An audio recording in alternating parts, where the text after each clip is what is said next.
What up guys, it's Saints and I'm here and I'm going to be doing a Void HighLord guide for you guys. Now this class has been heavily anticipated since almost a year ago actually. It's been postponed all the way to now to Noga's birthday. Now I am the designer for this class and this is farming only to get this class. You cannot buy with ACs and stuff like that. I know I've been getting a lot of tweets recently like people like hate that how much you have to farm for it, but it's a late game item guys. It's definitely worth it. I'm going to show you why it's worth it, and we'll go on from there. So let's get started with the guide. Alright, so for first off, it says Void HighLord. The class that players get in game is Void HighLord. It's the exact same class as Void HighLord. It's just that I wanted one named HighLord because I like the name HighLord better than HighLord. Just to get that out the way, let's proceed on with the guide. So this class is a fighter with a mage-based mana regeneration model. You can use the way you tell it's fighter. It sources mainly off of strength and endurance, a little bit of dexterity, but it does not source on intellect at all, so you know the class is fighter-based. And for mage-based mana regeneration model, Void HighLords gain mana from all hits landed in combat, especially on crits. The amount depends on damage relative to the HP total.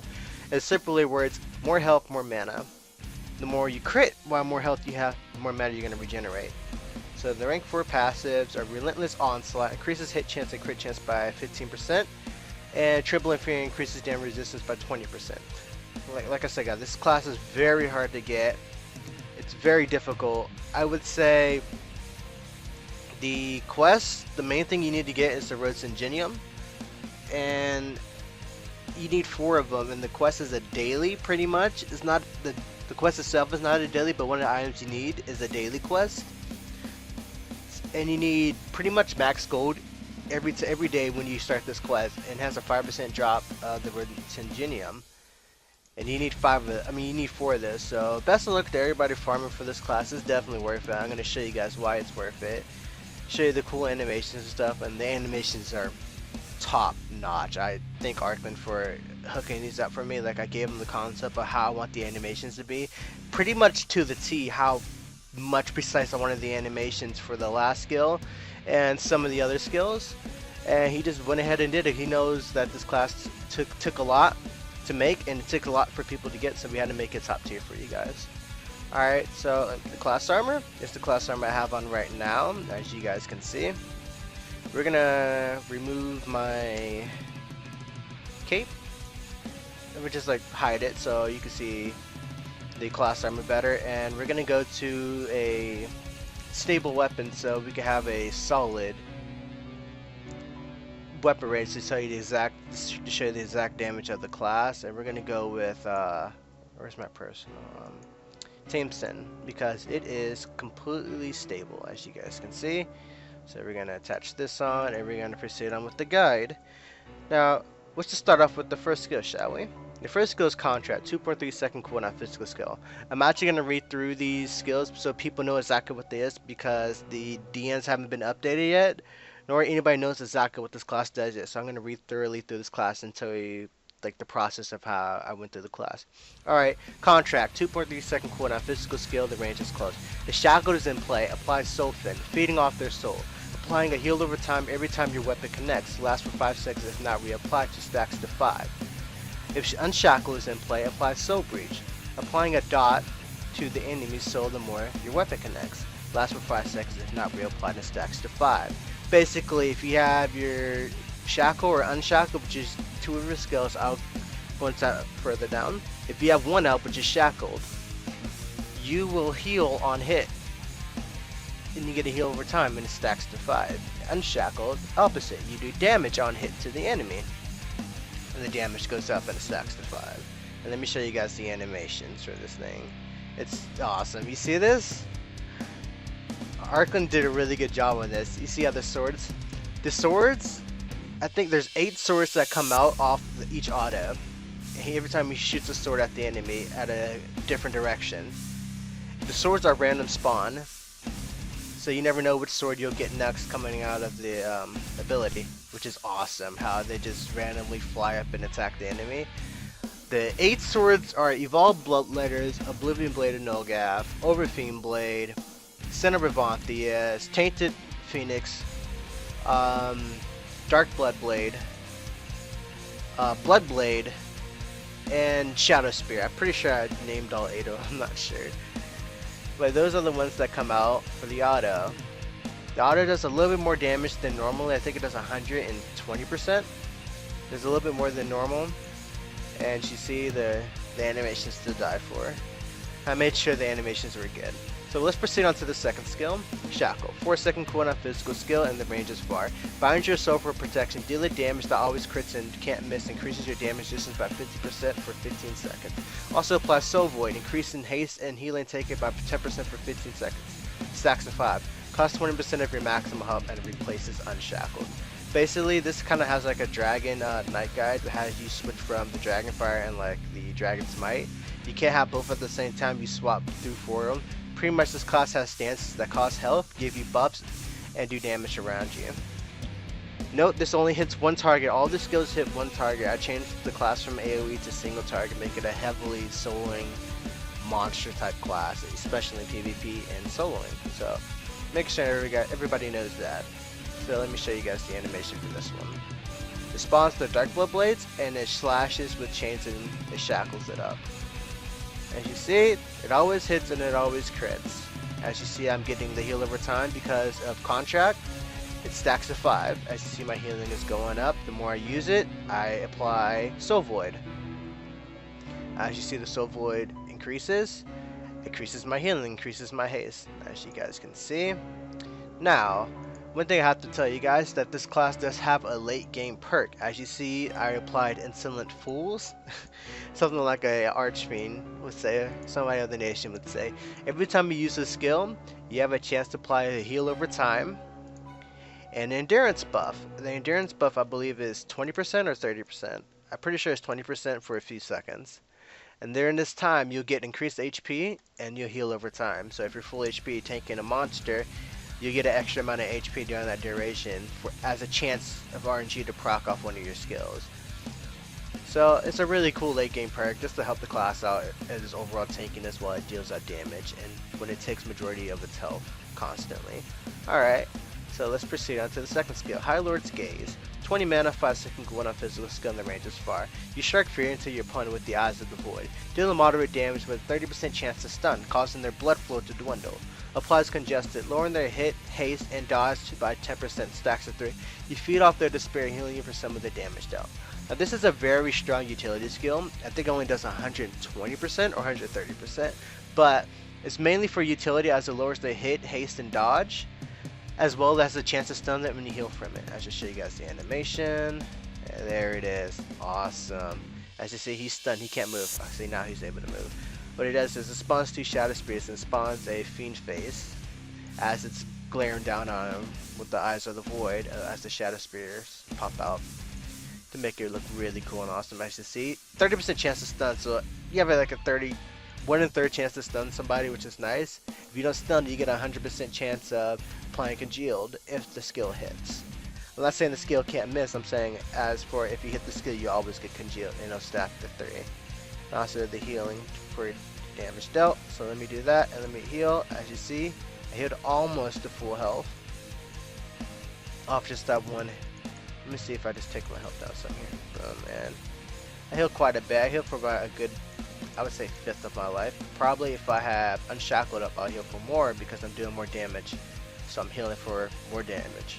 The more damage dealt, the more you heal, so it's good to have the heal while your third skill is used, which is what we're getting to right now, which is Unshackled. 4 mana, physical skill, and the range is far. Releases your soul for destruction, deals moderate damage which causes crits and can't miss, increases your damage output by 50% for 15 seconds. Also applies Soul Void, increases haste and healing taken by 10% for 15 seconds, stacks to 5. Costs 20% of your maximum health, replaces Unshackled. Now if you haven't noticed, both Unshackled and Shackle have Soul Void. So they're both able to increase your haste and healing each time you go back and forth through them. It takes a lot of health, but increasing healing taken, so it allows you to heal more when you use HighLord's Gaze, or when you get Insolent Fools, your random perk passive, or if you just stay on Shackled and just spam Shackle to increase your haste and healing all around. As you see how much I'm healing. It's actually very nice, I'm not even gonna lie. The class is very well balanced into its skill kit and how it's supposed to be synergized with each other's skills as a whole, and that's what I mainly wanted to do. Keep it very high synergy between the skills as you switch from shackle and unshackled to do damage or tank damage, as you swap back to shackle and heal up for a little bit more, increase your damage, so swap back to unshackled to more focused on DPS while you're healing through the process. So let's proceed on to the last skill since I already set the rank for passes at the beginning of the video. Armageddon. 50 mana, 15-second cooldown physical skill, and the range is far. I'm letting you guys know right now. This animation is the best animation in game, hands down. Let me just read the description. Spawn supporter straight to the void itself to call a mass amount of swords to do your bidding, dealing cataclysmic damage.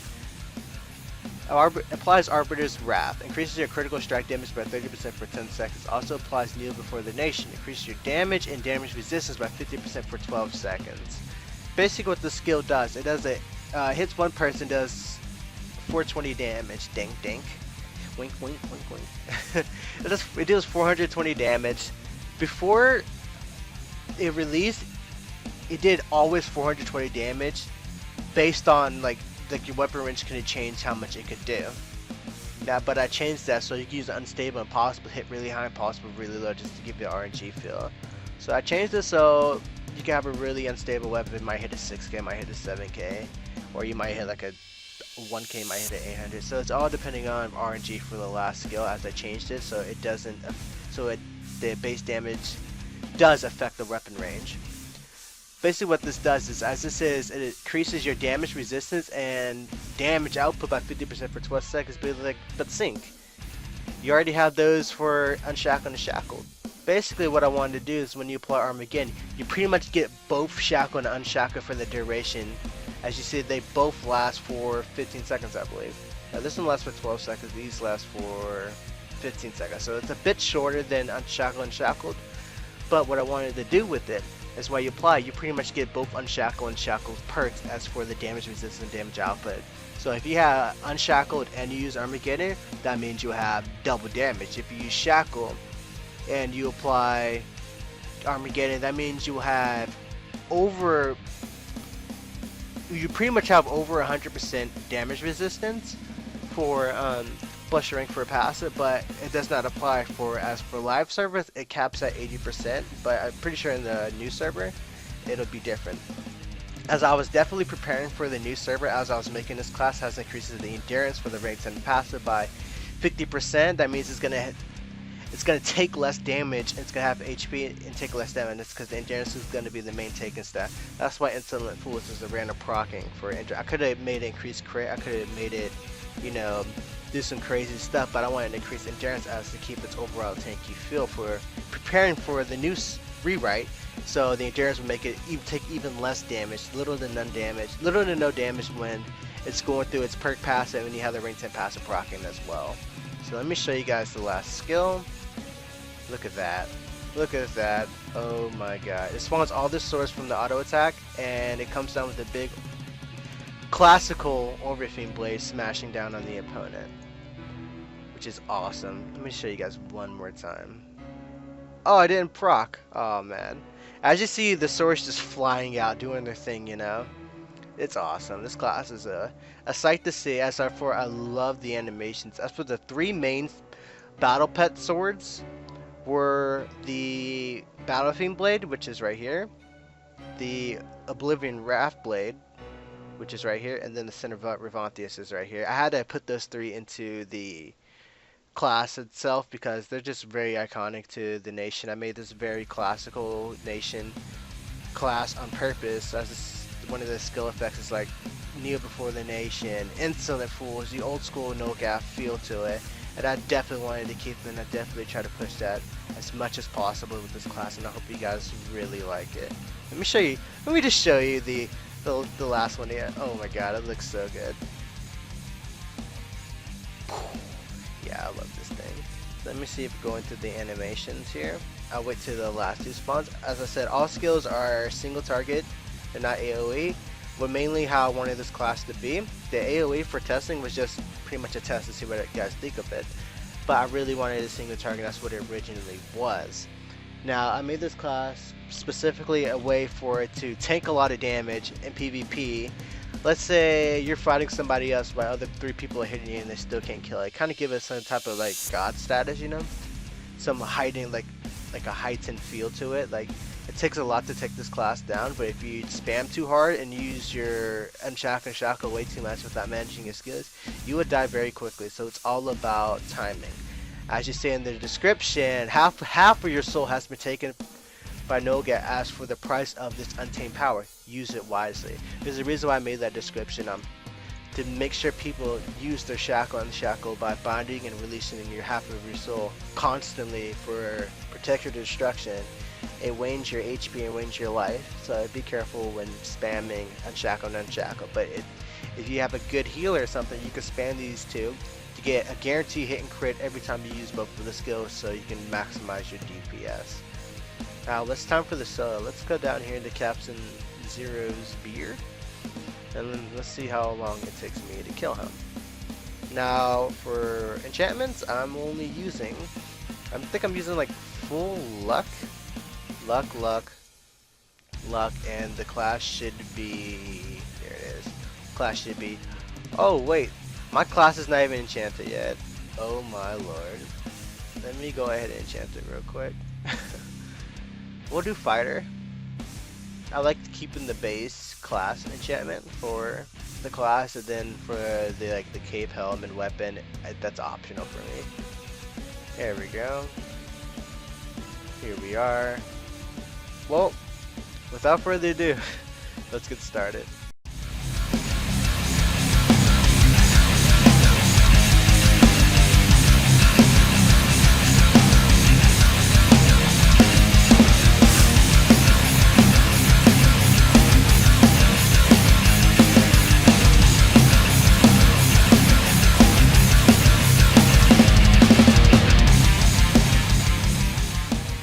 I took that guy down in probably under 20 seconds. But in terms of just dealing damage, I'm hitting like when Unshackle is up and I use Armageddon to get Neo before the nation. I'm getting like 2k crit autos and 2k hits in. Armageddon is hitting 2k non-crits and hitting 4k. And this is stable weapon, guys. This is a stable weapon. This is base, like 30 to 30 base weapon damage. I can't get any higher or lower because this is a stable weapon. Let me just show you guys how strong it is with an unstable weapon, shall we? I will show you guys how much damage this thing actually puts out when you use it properly.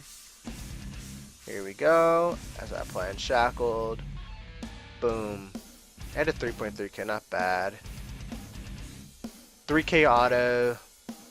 1.8k congealed. 2.3k unshackled. Like, it hits crazy hard. 2.1k non-crit. Let's see if I can spike it one more time. I'm gonna try to spike it to get, oh, so many swords flying around, you can barely see the numbers.